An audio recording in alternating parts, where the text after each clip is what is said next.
welcome to the 108th episode. I am your host, Jacob Wells. This is my dad, my co-host, Keith Emiliano Wells. That one doesn't really flow off the tongue. 108th episode of what? Of Redeeming the Time. I knew that did not seem right. People might think they tuned into the wrong one. Yeah. Yeah, like we're Joe Rogan. So today, are we going to go over 15 and 16? Because 15 is 8 verses of Revelation. I think we might only do 15. We'll see. All right.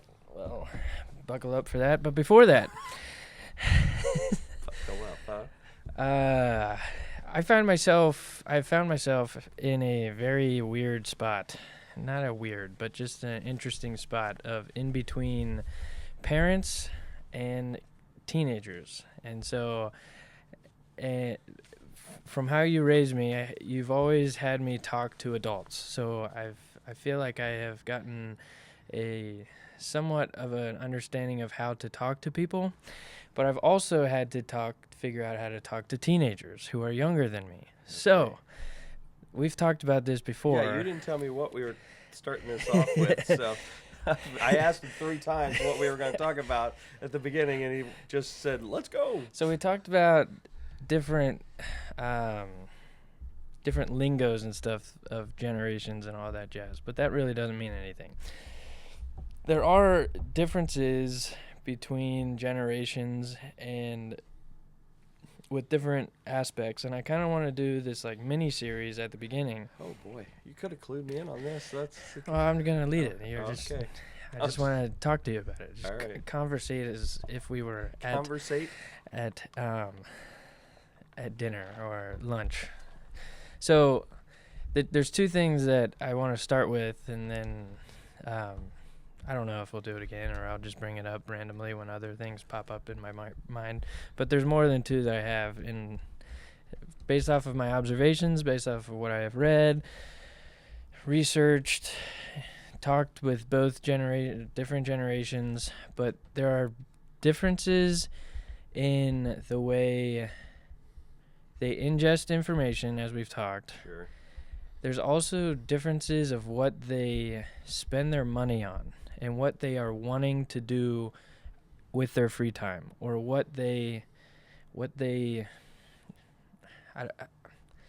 just want to explain it so that, and then also how they go about obeying even. So first one, experiences is what drives my generation and younger. Even millennials a little bit older. I'm kind of in between. So concerts are huge. Different activities or different events are huge, and people are willing to spend thousands of dollars to go to Disneyland. Disneyland. I don't know if that's any different. People did that earlier too. I mean, you listen to like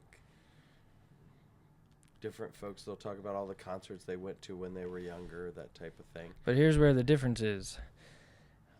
Millennials and above or older, millennials and younger,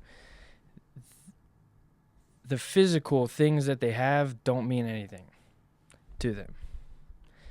Millennials and older have found, it's been found that they value the things that they have, not in a materialistic way, but in the memories tied to those things. Oh, okay. I got where you just go.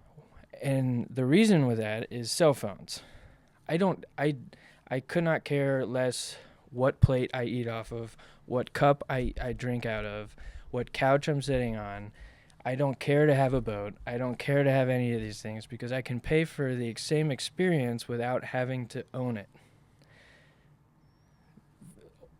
Your generation and older, they have the fine china and the different things and all that stuff. I would say it's even older than me because the people that, like my mom's generation, they pass their china on to which they received from their grandma or from their mom or their grandmother, and that was a big deal.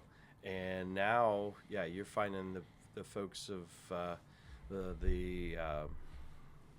would that be? the boomer generation, or probably wouldn't be that, but Are you a yeah, boomer? the baby boomer. Yeah, no, I'm not a boomer. Come on, I'm not that I old. don't know the Baby boomer would be mom's age. My mom's age. What are you? I don't know what I am. Generation X, something like I don't that. know. And they're finding, they don't want them. And they're getting upset about that because their kids don't want them, but they don't value those things. Yeah, I mean, curio cabinets filled with trinkets. We have a curio cabinet at home. I know that when Leanne and I are gone, you guys could care less about that stuff. And honestly, we don't care that much about it either. I mean, there are stuff in there we got when In we your were wedding. when we were married, Yeah. and we've used it once or twice Exactly, in our yeah. entire life. But then there's stuff that's like your great grandmother's Hummels. Do you even know what a Hummel is? No. Yeah, people used to argue, and that would be in wills. These little German figurines, they're beautiful, but you don't do anything with them. They just collect dust. So yeah. So I bring that up because Yeah, why? because of that hostility of not understanding each other, where grandparents are getting upset with grandkids or parents getting upset with their kids or whatever. Yeah. And it's just a difference in how they were raised and how. So with looking at these differences of What they generations, value.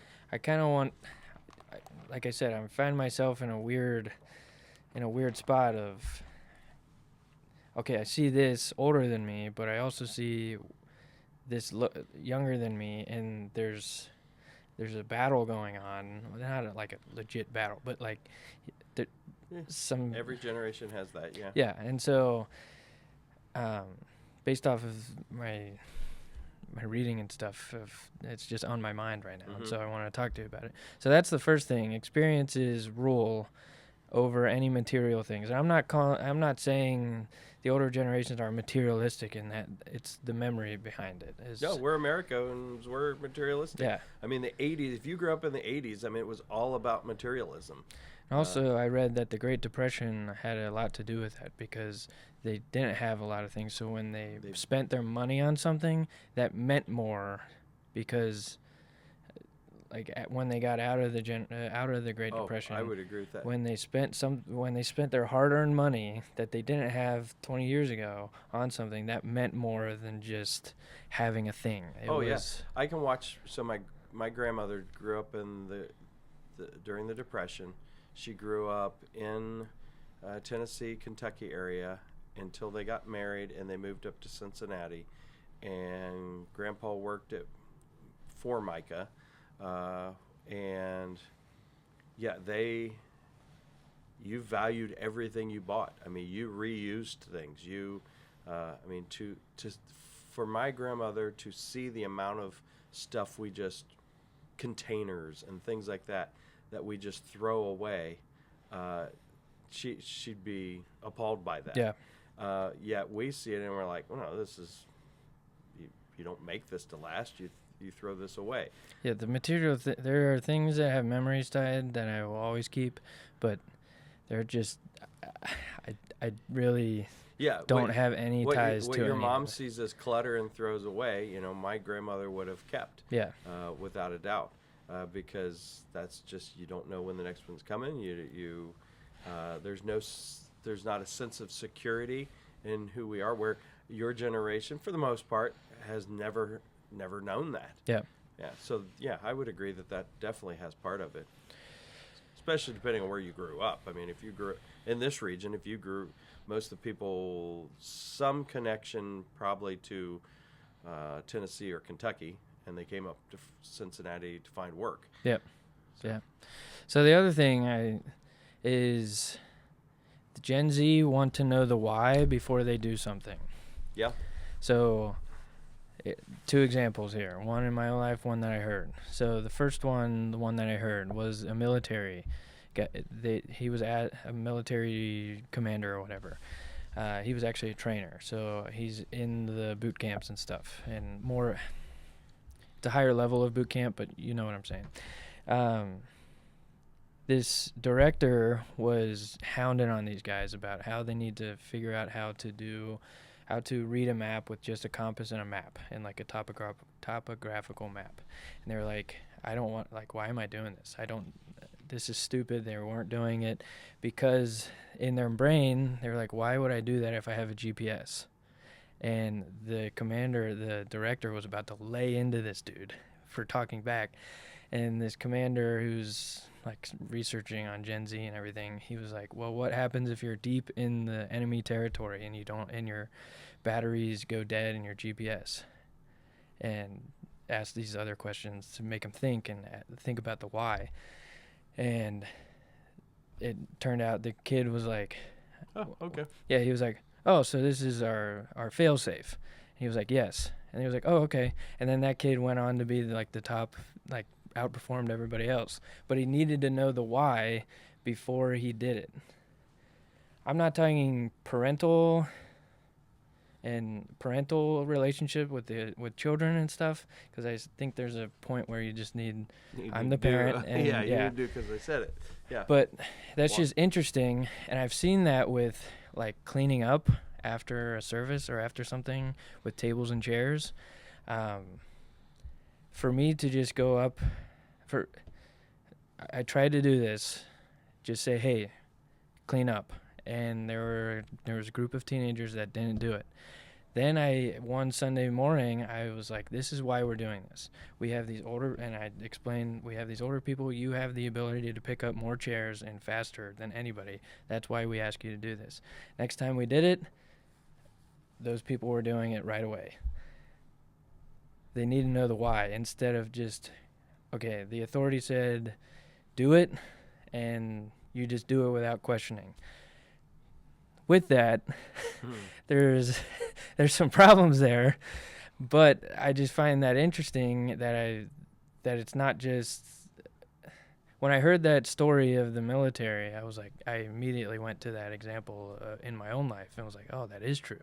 So I'm trying to wrap my brain around dealing with teenagers and leading them and all that stuff. Like, where's that line of, okay, God tells us to do this, and He doesn't always tell us why. He doesn't tell us why all the time. Often doesn't tell us why.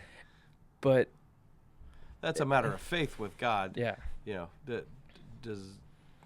doesn't tell us we have to have faith in other people many times. So, yeah. That's the whole premise of, well, not from a religious standpoint, but Simon Sinek's book, Start With Why. That's his whole premise. He uses financial examples. He compares, I believe it's him, he's the one that he compares Apple to Dell. So Dell computers was the tops. Yeah. I mean, forever. I mean, you bought PCs through them. But Apple tells you why. They said why they're doing what they're doing. And people are attracted to that. You're turning the world upside down. You're doing things other people can't never do. And Dell just, this is what we do. We sell widgets. You know, we sell PCs. There's nothing exciting about that. And you know, maybe they are better than Lenovo or whatever, but it's a commodity. Yeah. Well, an Apple computer is somewhat of a commodity too, but it has connected to it the why we do what we do, and so that's the concept there. I just find it interesting based off of how they were when they grew up, and all these things, and I think the why that comes from having so much information. Why would I believe that over this? And they need to know that over the million options they have. Yeah. And if they if you can succinctly get them to believe in that why, and then they can, and that's either good or bad. Like they can believe in any why, and we just need to show them the correct why. Yeah, and if you're just living by experience too, so you say they want experiences, that is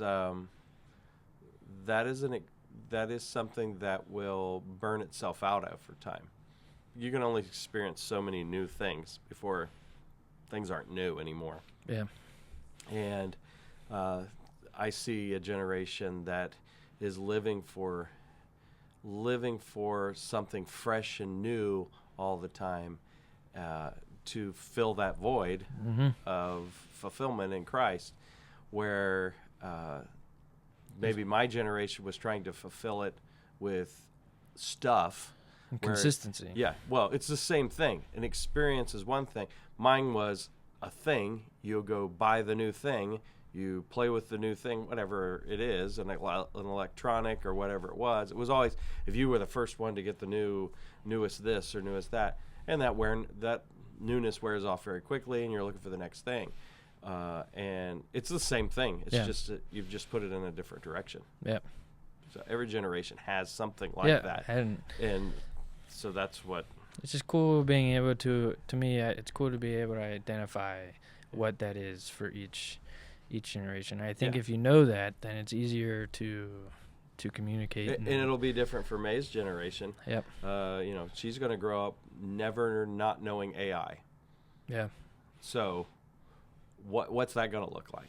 What's that going to work its way out in the human brain to what they crave and I have what another life. thing we'll talk about something next real. week. They're going to look for. They're going to want real human connection. Yeah. Would be my guess. And not AI companionship is what. Yeah, they're going to look for something that's actually authentic. Will be, probably be the buzzword with that. So, all right. I just thought that was interesting. All right. Game it sure. out. Well, we are in the 15th chapter of Revelation, and it's only 8 verses, but there's a lot in these 8 verses. So let's do 1 and 2. And I saw another sign in heaven, great and marvelous, 7 angels having the 7 last plagues, for in them is filled up the wrath of God. And I saw, as it were, a sea of glass mingled with fire, and them that had gotten the victory over the beast, and over his image, and over his mark, and over the number of his name, stand on the sea of glass, having the harps of God. Verse 3-2. And they sang the song of Moses and the servant of God, and the song of the Lamb, saying, Great and marvelous are thy works, Lord Almighty, just and true are thy ways, thou King of saints. So in chapter 14 we had this big summary chapter. John will take a step back, so it was this high view summary at the end of 14 of the vision of Armageddon, verses 14 to the end. And now, as I mentioned last week, he'll hint at something, and now he'll give more detail. So now he's going to back up, and he's going to give more details about that big overview that he did here. So he reviews and then enlarges what he's talking about. And he's talking about here the 7 last plagues. So we had the 7 seals, then the 7 trumpets, and now we're going to have the 7 vial. Some people call them bowls, but I don't care, whatever you want to call it. We have in the English version here the vials. 7 plagues is very consistent in God's way. Leviticus 26:21. And if you walk contrary unto me and will not hearken unto me, I will bring 7 times more plagues upon you according to your sins. So this whole fullness of wrath is here. I looked into that. Did you read that part when you were studying anything on the word for wrath there? Yeah, the 2 different words. Yeah, the words don't. One means like just an outrage, right? Not an outrage, but yes, like somewhat more of an emotional rage rather than a eternal rage. Yeah, so there's anger. So there's 2 words that are translated in the English language as wrath or anger. The one is the passionate anger. Doesn't mean it's bad. It just means it's passionate. The other one is like anger, but you're in That's not right. Settled was the word I think that I read there. But this one that we're talking about here, this is like God's anger lashing out. This is the passionate one. Yes. Yeah. The other one's the more common word used in the New Testament when speaking of God's wrath. Here, I got it. A volatile, passionate anger. There you go. And then the other one is anger from a settled disposition. Okay. Yeah. So the one that is volatile, passionate anger, it's only used 11 times in the New Testament. 10 of them are in the Revelation. Yeah. 10 of them we find here. So this is God's judgment.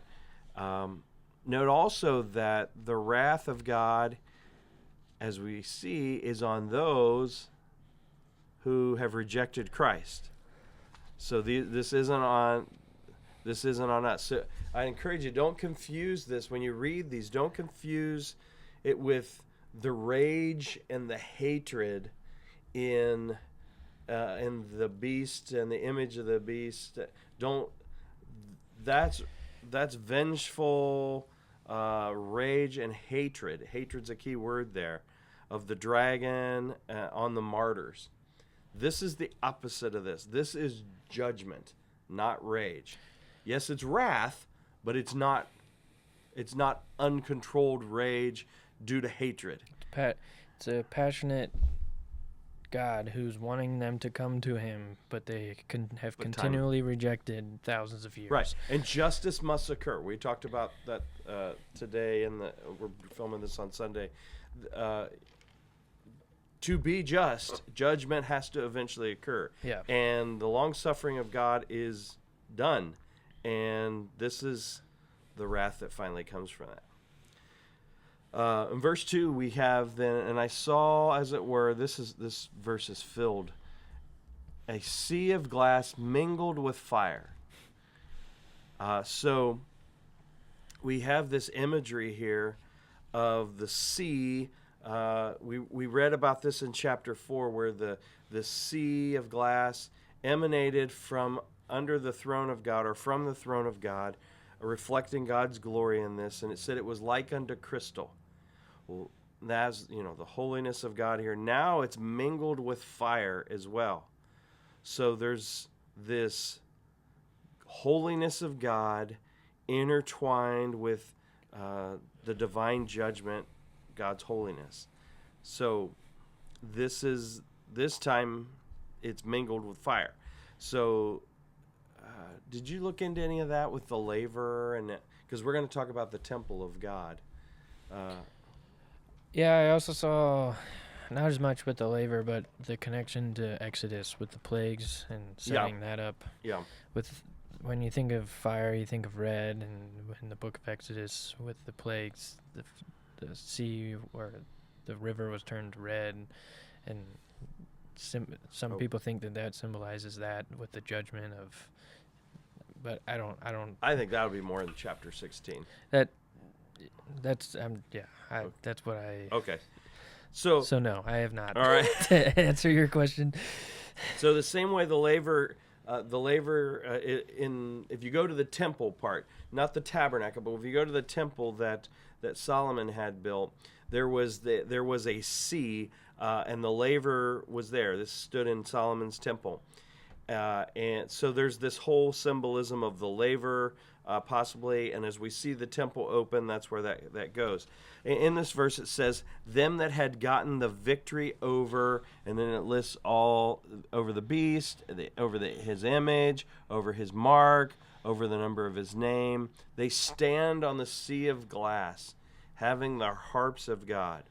So who are these people that are standing there? Well, whatever the sea of glass is, which we talked about there, these are tribulation martyrs, and they are these are the ones from Revelation chapter 7, verses 9 through 17. So you can go back and look at them, and they're standing there on this sea, which I don't know if that means they're on the bank, on it. It doesn't really matter, but they're worshiping God, and. Verses 3 and 4 tells us what they're doing. They're worshiping God, and it says, And they sing the song of Moses, the servant of God, and the song of the Lamb, saying, Great and marvelous are thy works, Lord God Almighty. Just and true are thy works, thou King of saints. Who shall not fear thee, O Lord, and glorify thy name? For thou only art holy. For all nations shall come and worship before thee, for thy judgments are made manifest. Now look through there again. What are the common words as they're talking? He says, Great are thy works, Lord God Almighty. Just and true are thy ways, thou King of glory. Who shall fear thee, O Lord? Glory and glorify thy name, and thou shalt all the nations shall come and worship before thee for thy judgments. It's this you that's talking about it. So this is praise. Yeah, this is praise. This is a song to God. When we sing music, we have to be very careful about this. There is a direction of the song. Is it about us, what we've done, or is it about what God has done? They just stood as martyrs. They stood for the faith. They died for their faith, but yet they're talking about, what God had done in their life. His works, his ways, his worthiness, and his worship. Yeah. Your, thy. So in this we have it calls it the Song of Moses and the Song of the Lamb. It's the same thing.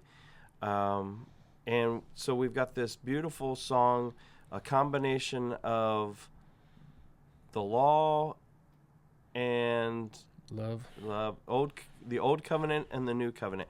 When I first saw the Song of Moses, I thought of Psalm 90 is the psalm called the Prayer of Moses Psalm, but that's not even close to what this is talking about here. There's this imagery here of this giant choir standing beside the sea, praising God for his deliverance of them from the beast and the image of his beast and from his mark. So this will go back to something you were talking about in Exodus. So go back now. Look at this. I love this. Look back at the symbolism. The last time we saw this, there was a giant choir beside the Red Sea, and they were being led in a song by Moses and Miriam, had taught them, praising God for his deliverance from their beast of the time, which was Egypt. I think that's cool. Yeah. I mean, there is some, all of this is Jewish symbolism that goes back to their history. Yeah. So with all that, it's an exodus from a beast. Yes. This is the exodus from the full world, not just one little nation, of doing that. So now I want you to do an exercise in this, in our thinking. So we're now 15 chapters into this. We started this with the 2 chapters at the beginning, well, 3 chapters at the beginning, but of the churches. Yeah, of the 7 churches. Okay. We just read of these martyrs and how God delivered them and all the things God did in verses 3 and 4. Well, the churches didn't just get chapters 2 and 3. They got this whole book. So imagine now all those churches we read about that were under persecution, and think about them getting to this point, and they're reading this, and they start to see, okay, God has us through this.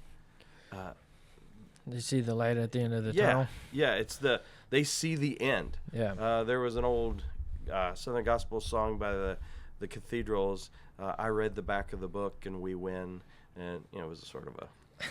I know you don't like it. Yeah, it was a good song. Yeah. Ernie Haas was singing it. I read the back of the book and we win. And that song popped into my head. Did you remember that song? Did you ever hear it? I don't know lyrics. Okay. Maybe if I heard it. But think about that. So to me, that was just an interesting thought exercise, because it should be the same for us today. When we read that, we should be rejoicing. Yeah. There's more persecution in the world today for the church than there ever has been. More than during the Roman Empire. Yeah, well, yeah. Even relative to the size? That I don't know. But the sheer number of people in persecution, we don't understand that because we live in America, and somebody says something to us that we don't like, and we think we're being persecuted. Yeah. No, there are some people that clearly are in America. I don't mean it that way, but we don't. We don't understand what it means to have to go to church at midnight in a random factory to Correct. worship the Lord. Yeah, if you're in a totalitarian or a dystopian type society, there's real persecution. I mean, we get stuff from Brother Al all the time from where he talks about people in Laos that are, chained. That group of people that their houses were burned and they were chained under another house for a period of time. China in the last month went through and were arresting people that they didn't agree with that were Christians because it went against what China wants. In college, they tried to help us or at least think about that by we had growth groups on Wednesday nights, and instead of doing the normal growth group in the dorm, they had us do, I forget what they called it, but every growth group went to a different random spot on campus and they did it there. So what we did, we went behind in the boiler room behind something in the dark corner, and we sat super uncomfortable, dark, hot as could be, but that's where we did it. And the whole concept was, this is what other people have to do. This is what people in other countries have to do to worship the Lord and learn His word. And they talk seek about it out. Yeah. So they could go. And we were. This was the turning point. We were like, what are we doing? What are we doing in this? We have a perfectly good dorm room with couches and beanbags. Why are we here? And then by the end, it was, they do this on purpose. They want to do this, and this is the only way that they can do it. Yeah. Yeah. We don't understand that. No, not at all. And half our church, I shouldn't be cruel that way. I don't know. I would think a large percentage of people, if they were forced to do that, would say, "Forget this. I'm not going to go do this. I'm not going to put my neck out." I shouldn't say that. Maybe that's wrong, but there's definitely a percentage. There's a large percentage of people in the churches of America today. If you're uncomfortable, I'm just going to go somewhere where I am comfortable. And we like to say, oh, yeah, we would definitely do it. But after months, weeks maybe I feel the same way, so I'm not going to be a jerk about it. But there's societies, we have missionaries in countries where their neighbors are rewarded for spying on their fellow neighbors. That's a society that we can't understand. Now, think of it this way. I saw a statistic. If China and India both were to lose 1 billion people from their country, they would still be the number 1 and number 2 largest countries in the world. And they represent over 1/3 of the population of the world. And Christianity is not accepted in either of those nations. So when we read this, that God was there and He has brought them through and how great and mighty He is, this should be an encouraging verse to those around us, because this happens obviously during the tribulation, but God is the same today as well. So that was all my point for doing that, other than digging myself in a hole. So that's verses 1 through 4. Now we get to an interesting spot in verses 5 and 6. And after I looked, and behold, the temple of the tabernacle of the testimony in heaven was opened, and the 7 angels came out of the temple, having the 7 plagues, clothed in pure and white linen, and having their breasts girded with golden girdles. girded with golden girdles. There you go. Say that 5 times fast. Yeah. All right. I don't know if I could. So the temple of heaven is opened. So that's an interesting concept. We've talked about this a little bit before. If you go to Exodus chapter 25, verses 8 and 9, you go to Hebrews chapter 8, verse 5, chapter 9, verse 24. We know the earthly temple design, all that was given to Moses to show them how to make the temple, and then he puts in the one man's mind to how to create the different things. They're based off of what is up in heaven. This wasn't just something God made for earth. This was ours as a replica or a version of what was in heaven. There is a heavenly temple, and it says here that it was opened. And as it's opened, we already saw the Ark of the Covenant up there, the Ark. And now we have 7 angels come from the temple. And with them, they have the final 7 judgments or plagues of God's wrath. And these 7 angels, they have this Pure and white garment on there showing the righteousness of God, not tainted by unrighteous thoughts, those types of things. They have the girded with golden girdles there, and just the pureness, the wholeness that represents. That's all I had there. Anything else you had there? Yeah, I like the way Guzik said it. It helped me with the pure white and linens. They're not like the modern, this is a quote from him, they're not like the modern anti-hero or vigilante who sink down to the level of the criminals they fight. They are at a higher standard from God this is coming from a pure judgment that has been set since the dawn of time. Well, since the fall. Yeah. Yeah. Huh. That's good. Yeah, the whole anti-hero movement it started... Venom was really the biggest one. one. Venom and Daredevil, those anti-heroes started to be... You root for them, but you shouldn't be rooting for them. But they got a dark side, but we're okay with that because ultimately... They do good. Yeah, they do. They do good when push comes to shove. Is that Robin Hood? I don't think so. Well, maybe. I don't know. Is that like the original? I don't really view him as. It's not a. That was more a guy standing up for the underdog. I saw him and Zorro are like the same type character, or who was the other one? The Lone Ranger, that type of thing. But yeah, they're intentionally doing that now with the. Yeah. And they don't do as well either. That's I know we're on a little side. Sorry, we're a little side tangent. If you look at the money, they don't do it. No, they don't do as well. You get a Captain America out there. You get an Iron Man out there. You get a guy who is pure. They're the good guy.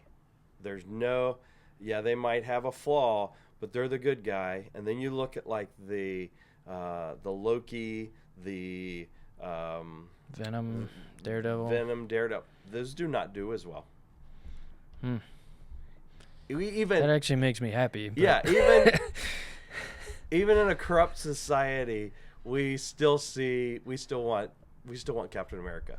We want a guy that's, and like the outrage when they try to do something silly with Superman, or they try to do something with Spider-Man. The Sony contract, interesting enough, the Sony contract with Marvel was exposed, whatever, if you want to call it that, and it had this laundry list of things Spider-Man was not allowed to do in their movies. Like, he wasn't allowed to be an alcoholic. He wasn't allowed to have sexual relationships before a certain age.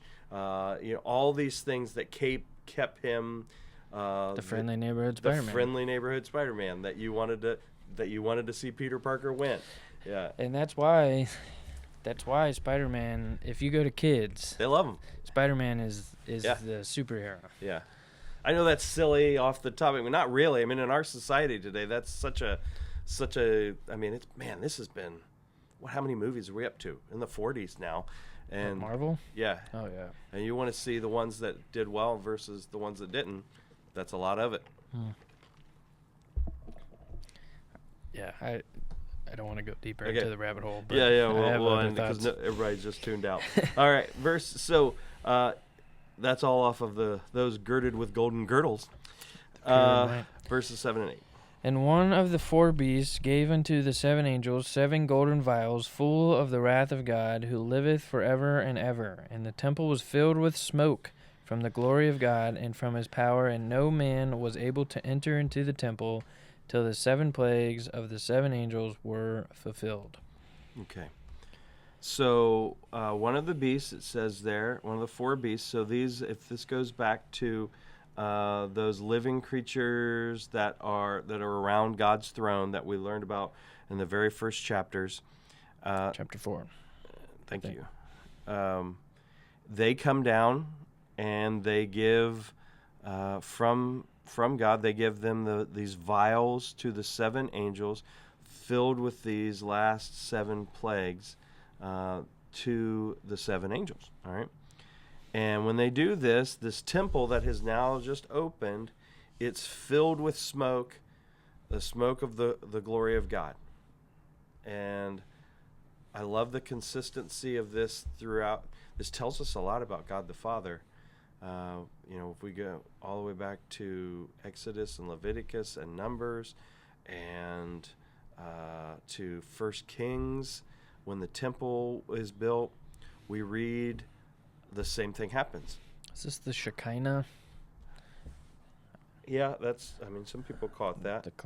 The Shekinah glory of God. The tabernacle's filled.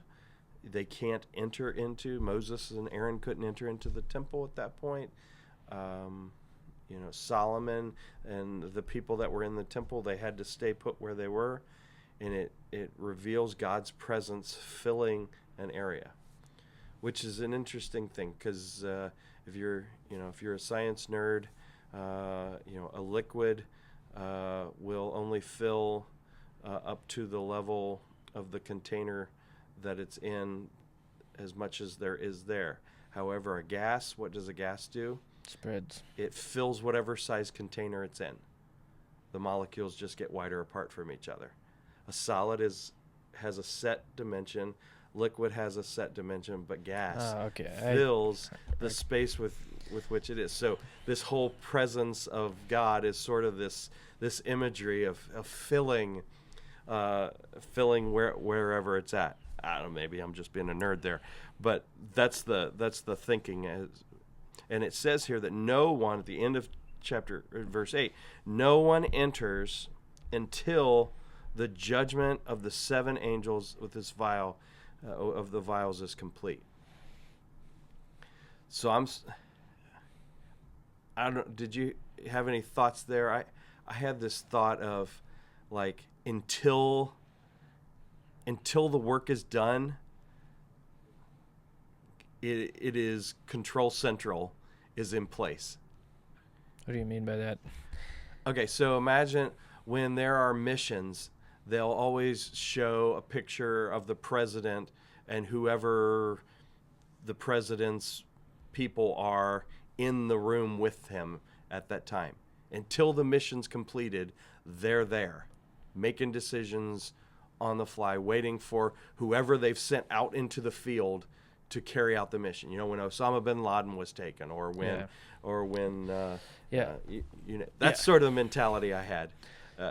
It's completely conjecture on my part. So, with the temple up in heaven, with God the Father filling it with the cloud, with the smoke,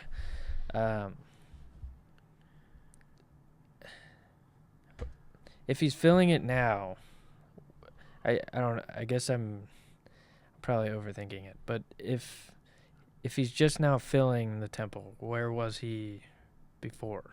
Well, we read at the beginning The throne? that he was on his throne and that filled filled the area, and now it says that the So now- temple was closed, and it talks about how it opened at that point. So this is the opening of the temple going into the millennial kingdom. Once this is those the are done. This is the temple in heaven, not the one on earth. Yeah, This is the temple in heaven. but this is signifying from here on out that temple up in heaven is going to be open I believe so, for eternity. which we'll read about Yeah. in the Okay. future. Does it mention the temple again? I don't believe it does, but we're going to find out. I'll have to study that too. Yeah, I've studied that in the past, but I don't. I'm just thinking I out didn't loud. think about that. So verse 8. So the wrath as we go in next week into 16, because we won't get to 16 today. God's wrath is about to be poured out, and I've referenced John Lennox a few times. I want to reference him again. He makes an interesting point here. If we remember back to this is today. This is what's going on in America today. This is why I want to bring this point up. If we go back to verse 10 in chapter 14, it talks about how those that are going to feel God's wrath, the same shall drink of the wine of the wrath of God, which is poured out without mixture into the cup of his indignation, and he shall be tormented with fire and brimstone. Here's the part. In the presence of the holy angels and in the presence of the Lamb. So we talked about this last week. Yeah. They will see the people that are the fire and brimstone. These are the people that will be in eternity, that have received the judgment of God. And if we remember this, the implication would seem that the holy angels and Jesus Christ, the Lamb, they see this expression of God's wrath, and they see this, and they are perfectly okay with it. This is in his quote. They consider it to be perfectly in keeping with his holy and righteous character. And then the question is this: the challenge then is, do we see that?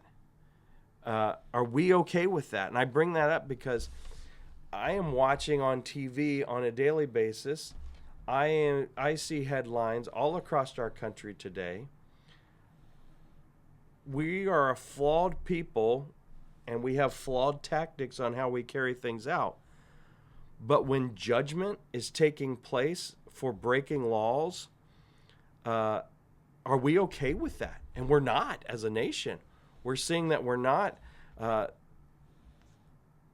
So what does that mean? We've got this thought, goes back to these anti-heroes or whatever we call them. We have this whole, well, there's good in him type mentality. And we don't like to see judgment actually carried out. We always want to be lenient. Now, there's a loving side of that, I understand. But at this point, the long suffering of God has been exhausted, and the price of sin is being paid. Are we going to be okay with that? It doesn't matter if we are or not, it's going to occur. But I think as Christians, we have to realize judgment is coming. And only a holy and just God can do this properly and completely without sinning.